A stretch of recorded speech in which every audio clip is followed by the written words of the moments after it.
Gracias por seguir informándose junto a nosotros. Iniciamos el espacio de entrevista en Informa TVX. Álvaro Trigueros, director del Departamento de Estudios Económicos de FUSADES, está con nosotros. Estaremos analizando en los próximos minutos el desempeño de la economía salvadoreña en los últimos meses. Desde ya me interesa que ustedes participen de la entrevista con sus comentarios y preguntas a través de las redes sociales @expresatvx y @canaltvx, nuestros espacios de interacción, tanto en Twitter como en Facebook. Un importante tema estaremos abordando en este lugar de entrevistas. Señor Trigueros, bienvenido por primera vez a TVX. Muchas gracias, Saúl. Un gusto estar con usted aquí y también buenas tardes a todos los televidentes.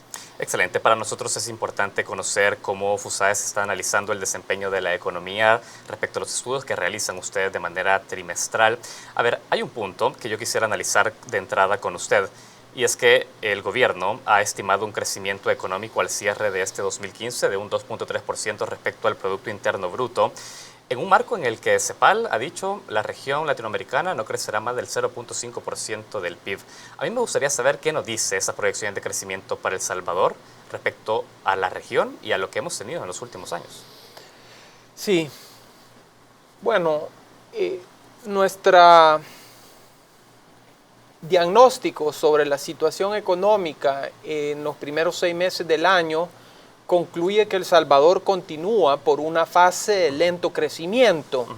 Ya llevamos 10 años, el crecimiento no pasa en términos per cápita de 1.1%.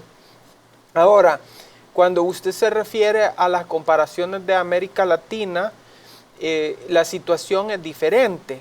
Porque principalmente los países de Sudamérica son exportadores de materias primas.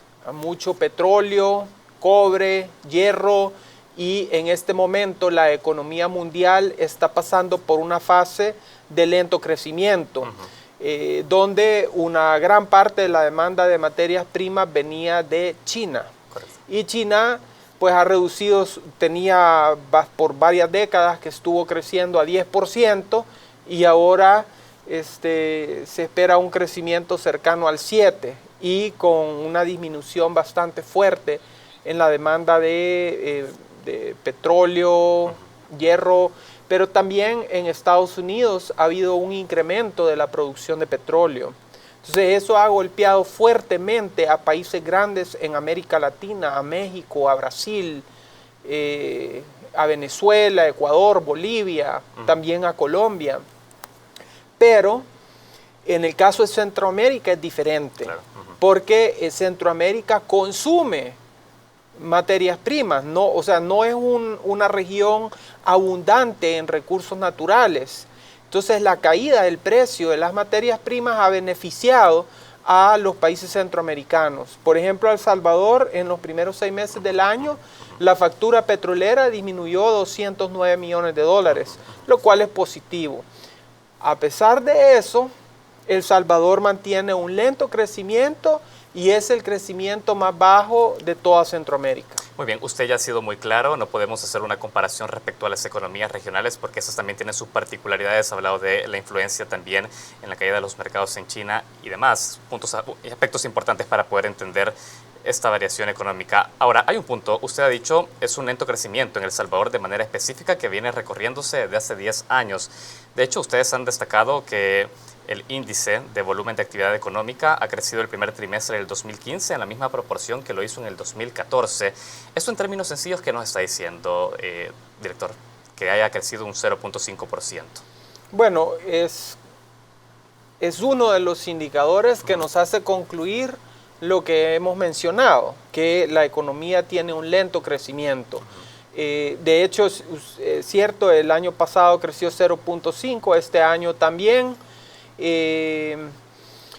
Hay otros indicadores, no solo ese, o sea, nuestro informe no concluye a partir de un único indicador, sino que también está, por ejemplo, las remesas familiares, que a pesar de que Estados Unidos está teniendo un buen desempeño, las remesas han crecido un poco más de 1%. En el caso, por ejemplo, de las importaciones, las importaciones cayeron 3%, pero eso está influenciado por la caída de los precios del petróleo.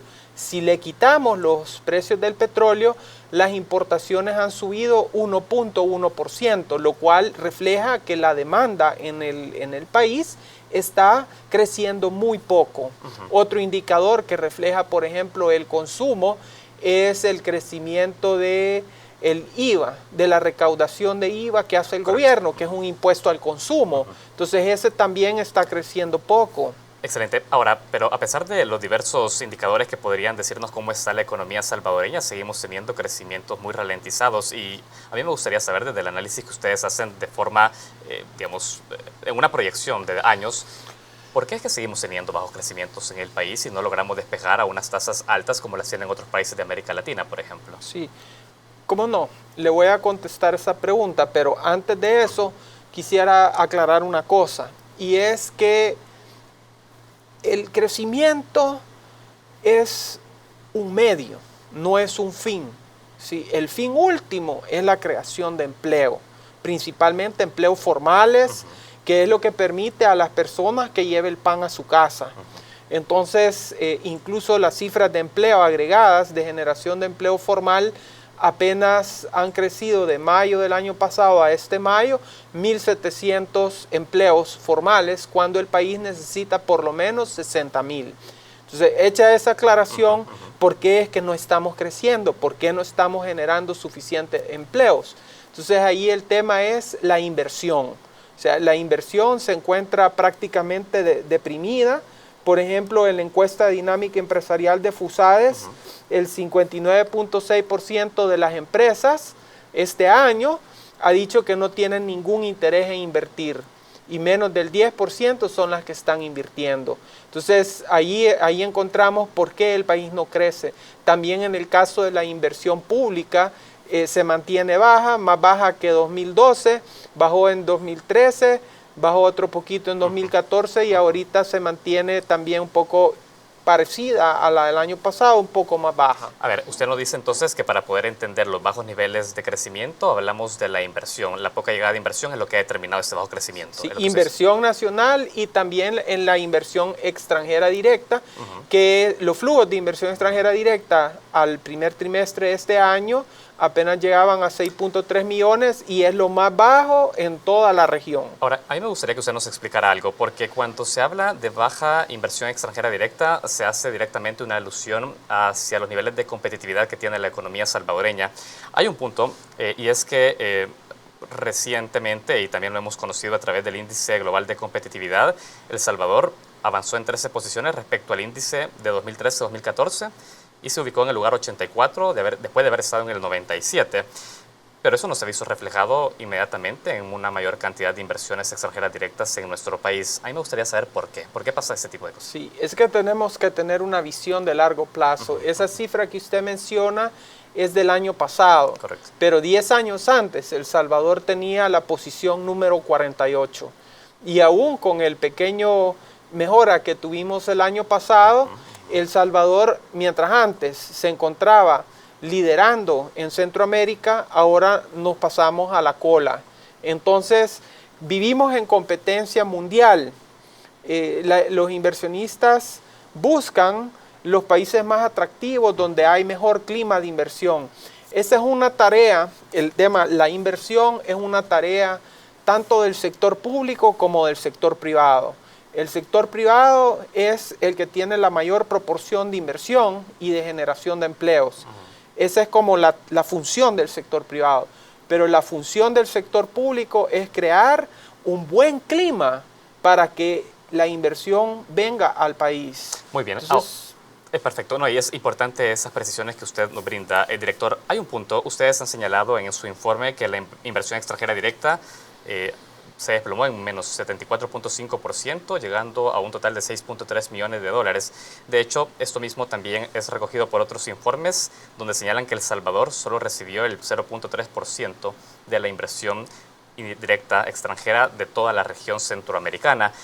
A ver, pero acá hay un punto. Usted dice que tener una visión de largo plazo. ¿Es que ha faltado, por ejemplo, proyectar hacia el recurso humano, tecnificarlo, darle mejor educación para que pueda ser atractivo para determinadas inversiones que hagan crecer la economía, director? ¿Qué hace falta? Sí, claro, la economía global es una economía que va avanzando y donde más se genera valor es en los productos de tecnología, los productos que suman valor agregado o los servicios, ¿verdad? Por ejemplo, todo esto de la industria de las comunicaciones, del cine, de las publicaciones. Entonces, tanto la tecnología como este otro tipo de servicios requiere de formación, de experiencia, de inversión en educación. Por ejemplo, aquí resulta que apenas un 30, como un 70% de los jóvenes logran bachillerarse, pero el otro 30% no se logra bachillerar. Y eso tiene un costo altísimo para poder acceder a empleos. Excelente, importante el detalle de educar y de hacer más técnica nuestra mano de obra en el país. Vamos a hacer la primera pausa de la entrevista. Tengo más temas que seguir abordando con usted en esta entrevista, que forma parte también de este informe que ustedes han presentado como FUSADES. Nosotros vamos a hacer la primera pausa de la entrevista. Álvaro Trigueros, director del Departamento de Estudios Económicos de FUSADES, está con nosotros. Ya volvemos.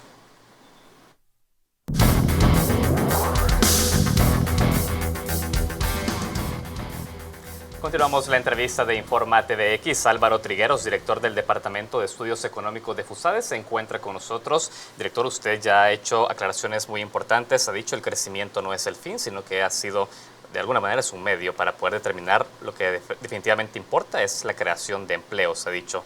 Y ha hecho una relación en materia de inversión privada y pública en el país. Yo solo quiero hacer una precisión para que podamos abordarla con usted antes de pasar a otros temas, porque hemos dicho la importancia de la inversión en educación y técnica en el recurso humano. Yo quiero preguntarle algo. La apuesta debería ser identificar por parte del Estado salvadoreño aquellas industrias donde podríamos especializar a nuestros jóvenes, por ejemplo, el área aeronáutica, que es donde hemos conocido recientemente que se aproximan nuevas inversiones. ¿Debería seguir el Estado invirtiendo en esa tecnificación especializada en estas áreas? Bueno, en primer lugar, quizás vale la pena aclarar de que la inversión que ha hecho el Estado en educar este tipo de áreas, como la aeronáutica o la mecánica de aviación, en realidad ha sido muy poco. Esa ha sido una iniciativa privada, un consorcio entre una universidad, que ha sido la Universidad Don Bosco, y una empresa que es la que da aeromantenimiento, ¿verdad? Entonces, ese tipo de encuentro entre lo que necesita el sector productivo y lo que ofrecen las universidades es fundamental. Y ahí entra un rol del Estado, que no es tanto invertir, sino como facilitar ese tipo de alianzas, y en la medida de lo posible, pues el Estado también debería de participar en ese tipo de iniciativas. Es decir, que podría replicar la iniciativa entre la Universidad Don Bosco y ese sistema de mantenimiento aeronáutico en otro tipo de áreas de la economía, por ejemplo, o de la industria. Pero no aisladamente, sino que aquí lo importante es que el país vaya buscando cómo junta los esfuerzos de la academia, del sector productivo y también del sector público. ¿Esto podría contribuirnos a alcanzar esta demanda anual de empleos que usted ya ha señalado, 60.000 empleos al año? 60.000 empleos al año. ¿Esto podría contribuir desde su perspectiva para que podamos llegar a esta tasa, a esta meta? Esa es parte de la solución, pero ahí solo estamos hablando de la oferta educativa.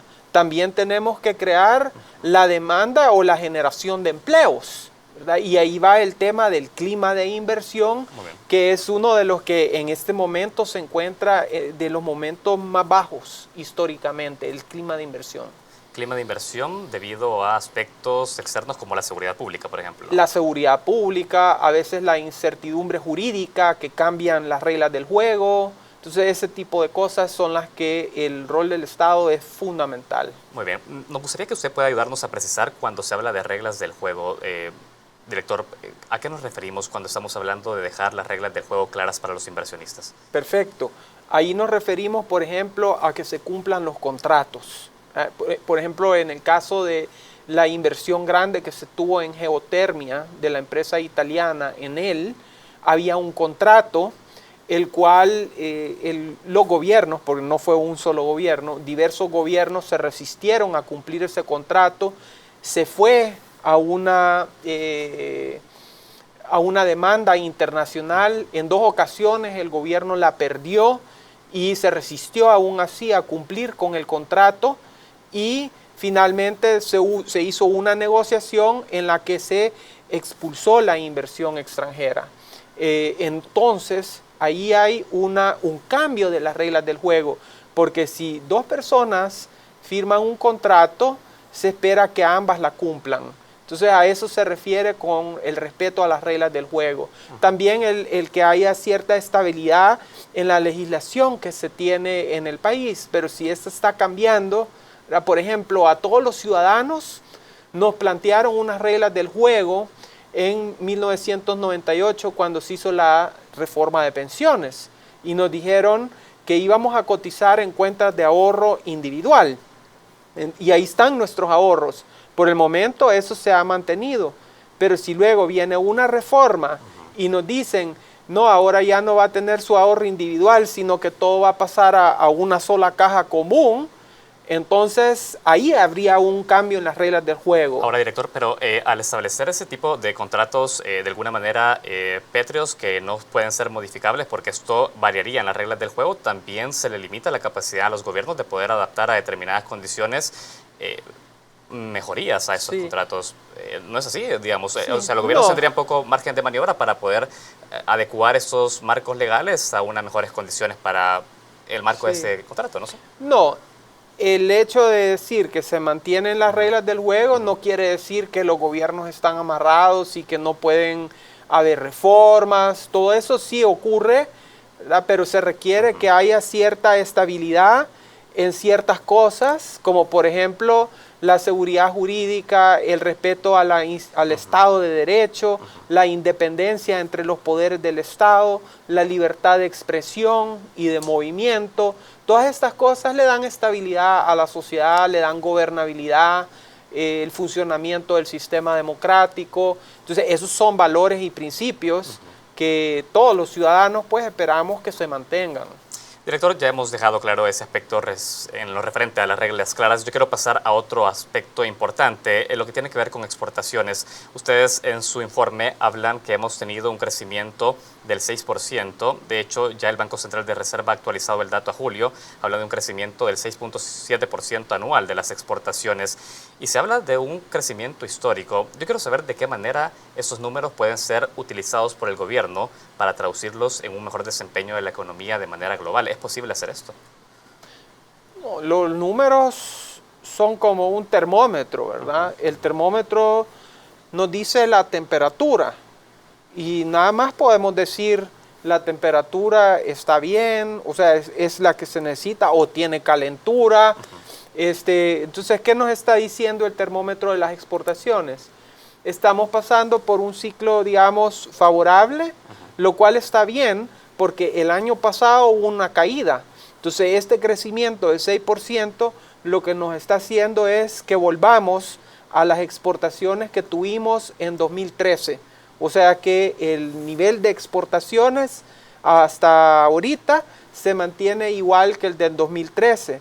Entonces, si uno ve así el mediano plazo, es positivo que estemos rebotando porque veníamos de un año negativo, pero tampoco es como para ponerse a celebrar con bombas y platillos. El Salvador necesita que las exportaciones crezcan arriba del 10% para que eso se sienta en la generación de empleo y de mayores ingresos. A eso me refería con la pregunta, es decir, el crecimiento de las exportaciones finalmente puede traducirse en una mayor cantidad de empleos en la medida que ascienda a un 10%, dice respecto al PIB. De hecho, la apuesta del país tiene que hacer hacia el incremento de las exportaciones. Ahora, yo le pregunto algo, ¿el aumento de las exportaciones debe pasar necesariamente por el cambio de la matriz productiva de El Salvador y dejar de ser exportaciones de productos primarios como un café y azúcar y pasar a otro tipo de productos?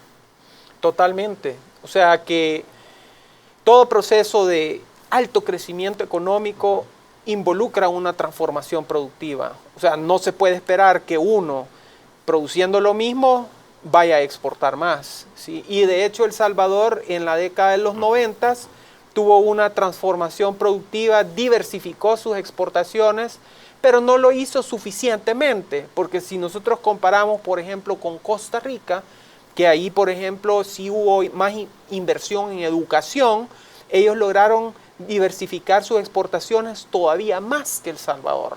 Entonces ese es como el gran desafío que tenemos. Necesariamente diversificar la matriz productiva va de la mano de una mayor inversión pública. Eso va de la mano, desde ese punto de vista. Va de la mano de inversión pública y de inversión privada. O sea, eso no se puede hacer con un solo sector, sino que tenemos que buscar la unidad nacional, el diálogo y que todos apuntemos en una misma dirección. Excelente. Hablando de este esfuerzo conjunto, y me gustaba porque usted hacía la mención en el caso de Costa Rica y la inversión importante en educación que permitió diversificar su matriz productiva, ustedes han señalado en el informe que hasta abril de 2015 se encontraban 156.7 millones de dólares por debajo de lo esperado en lo relacionado a ingresos tributarios, que finalmente es de donde se financia la política pública. ¿Qué nos dice este dato, director?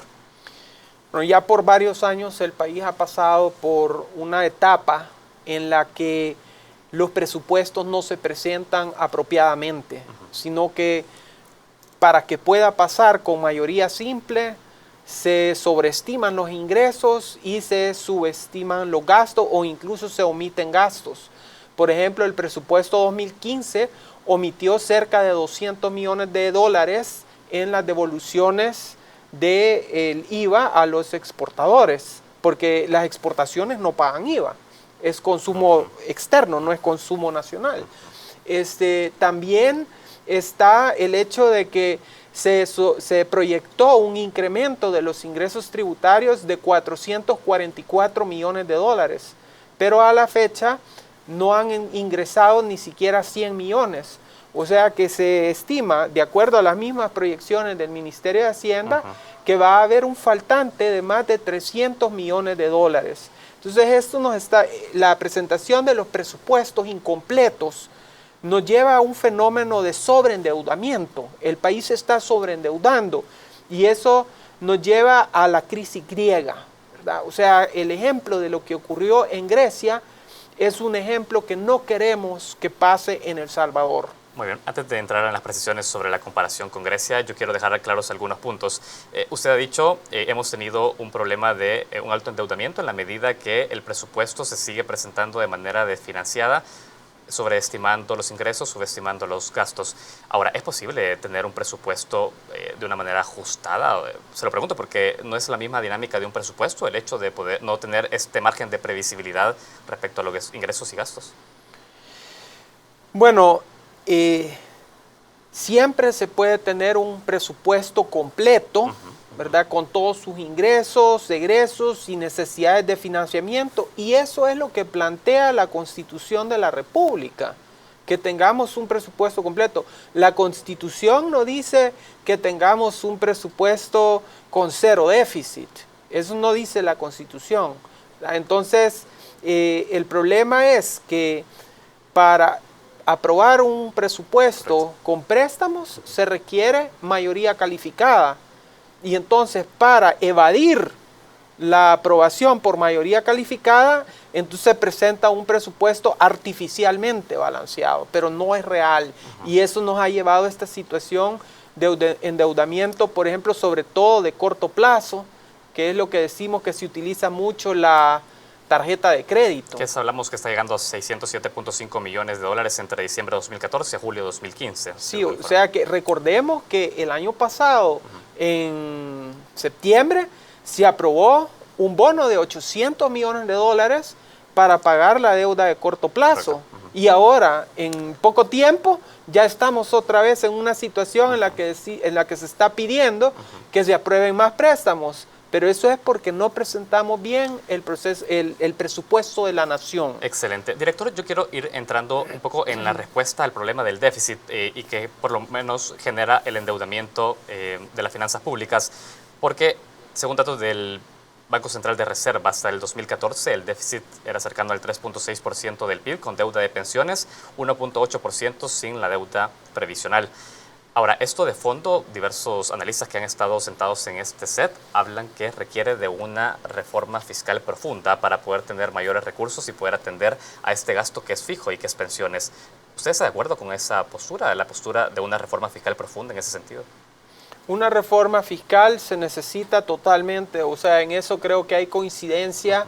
Los organismos internacionales lo han sostenido, una gran cantidad de analistas nacionales igualmente lo plantean, ¿sí? Excelente. En la medida en que podamos avanzar, por ejemplo, desde el lado de los ingresos, ¿qué tipo de reformas deberían de aplicarse? Sí. Toda reforma tiene que ser integral. O sea, no puede ser solo los ingresos o solo los gastos. Incluso ni siquiera se debe concentrar exclusivamente en lo fiscal. Nosotros hemos hecho cálculos de que no es suficiente las medidas fiscales, sino que también se tienen que acompañar con una buena política de crecimiento económico. Al poner las dos cosas juntas y verlo de manera integral, entonces el país le encuentra la salida a los problemas que está enfrentando. Excelente. Álvaro Trigueros, director del Departamento de Estudios Económicos de FUSAES, nosotros agradecemos mucho su presencia en este set de entrevista y poder hablar de estos temas importantes y aspectos que hacen a la economía de El Salvador. En una nueva ocasión seguiremos conversando de otros temas. Bueno, muchas gracias, Saúl. Ha sido un gusto. Igualmente. Buenas tardes. También a ustedes, gracias por acompañarnos en esta entrevista. Les recuerdo, se repite a las 11 de la noche y también podrán encontrarla en nuestro canal de YouTube Expresa TVX. Por ahora, hacemos una pausa.